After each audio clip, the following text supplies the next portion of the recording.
I think one of the challenges in working with sustainability in a building project is really understanding what is right for this project. So there is a sustainability shopping list of items you could do. You could do solar, you could do black water treatment, you could do a number of items, but what really works for the development? So the new academic street is a refurbishment. The buildings exist. They have a life of their own already. So what really works within that context? The sustainability features of NAS include adaptive reuse, so doing something with existing buildings is a real sustainability feature. Refocusing on Swanston Street and bringing in that transport connectivity.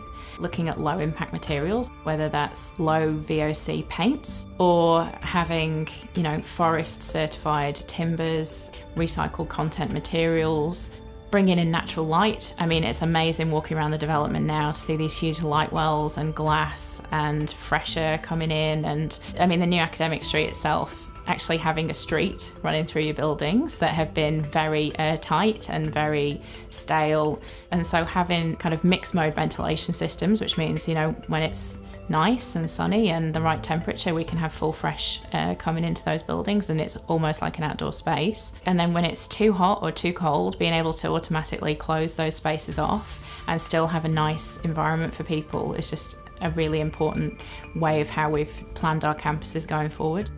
Looking at environmental sustainability is secondary to actually how people feel in a space and how you generate a sense of community and how it becomes a social space that's also kind of low environmental impact. One exciting sustainability feature is the rooftops. So in an urban campus, there is very little green space. So bringing in new landscaping is really exciting for the NAS development. It will give our students new spaces to be outdoors.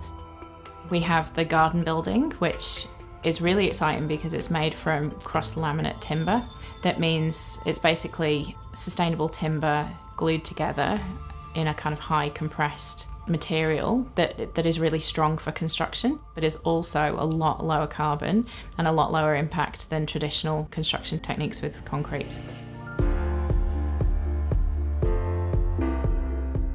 Critical success factors are having a good, clear strategy of what you're trying to achieve, having things that can be measured, so having good KPIs that actually work for everybody and have outcomes that are broader than just a project outcome. And then really thinking about how do we ensure that throughout the process, sustainability is incorporated.